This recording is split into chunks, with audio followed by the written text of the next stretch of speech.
Being the oldest and largest film industry in the world, Hollywood has faced a challenge in keeping its stories fresh. To achieve that, there has been a need to be more inclusive and more incorporative of other stories and cultures from all around the world, which is why it is no surprise when they need that injection of fresh air into their tales. They have had absolutely no qualms in turning time and time again to the novelty of African spirituality. Or more accurately, it's just something I wanted to talk about, so let's go through a few of them. But before we get too far into the video, welcome to African Entertainment Reviews, where you get to enjoy the ramblings of a local African man who simply loves art. Do subscribe to the channel for your regular African entertainment fix, be it a retrospective on a popular African queen that you probably have never watched, to a brisk walk through the history of African filmmaking, to the meme-heavy commentaries over African titans battling it out. You are ready for a power bomb! You need it, we've got you covered. And now that you are subscribed, let's move on to the main topic of this video discussion.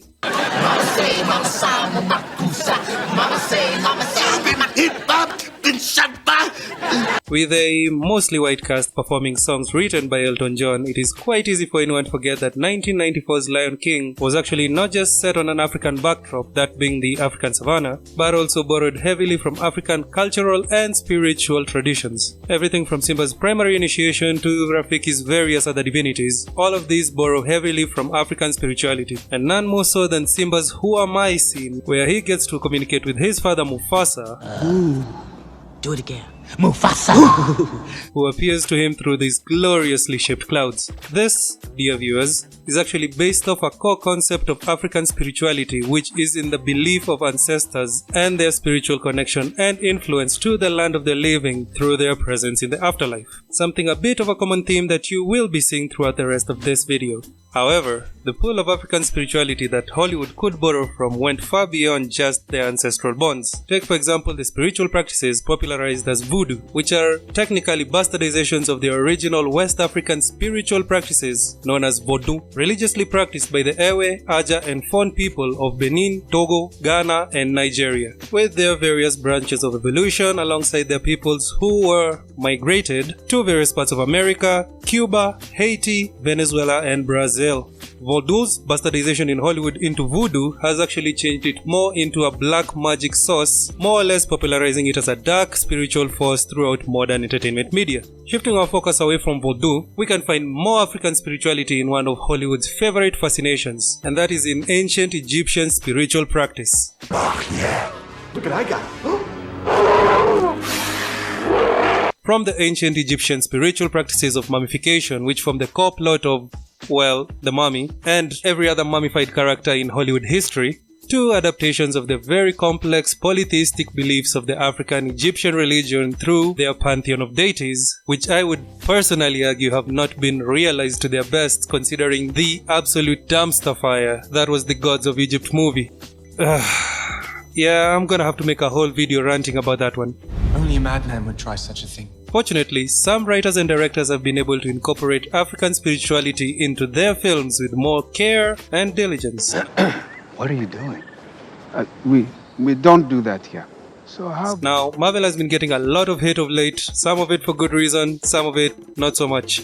However, I believe how they incorporated African spirituality into their worlds actually works, having at least two of their multiple spiritual realms being African-based. The first one, of course, being the ancestral plane from the Black Panther movie, which you get to visit again in the sequel, Wakanda Forever. I believe the more recent Black Panther comic runs actually name this plane Jalia. The ancestral plane, as its name suggests, borrows heavily from that core concept of African spirituality we talked about before, of African ancestors having a spiritual connection to their land and its people. In this case, persons who have become the Black Panther or who have consumed the heart-shaped herb gain the ability to convene and communicate with other persons who have had the mantle of the Black Panther. Spirituality aside, in world, this actually gives the writers and directors a good avenue to actually make a few good cameos through the ancestral plane, as we saw in the Wakanda Forever movie. And the second instance of African spirituality in the MCU is actually through the duat that we are introduced to in the Moon Knight series. An afterlife that is more Egyptian based. Here, the goddess Taweret weighs your heart against the scales of justice to determine whether you belong in the field of reeds or in a perpetual state of begging for change on the streets. The Moon Knight series also takes a shot at depicting the Egyptian pantheon of deities, which I didn't feel quite landed, but I think it's more of a time-based thing other than how it fell flat in the gods of Egypt. I am sorry, I will stop bringing up the gods of Egypt. Dewey? Oh, baba, ooh, mama say, mama sa, mama kusa. Jenkins.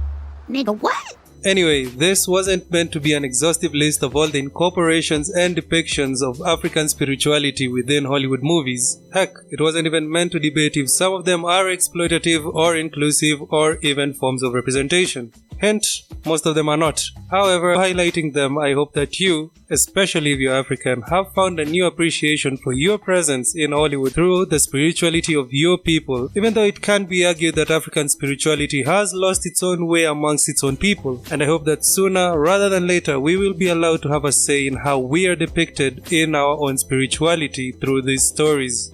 Anyway, that's all from me today. It's been your soon-to-be spiritually favorite Uncle Omari, and I hope to see you all in the next one.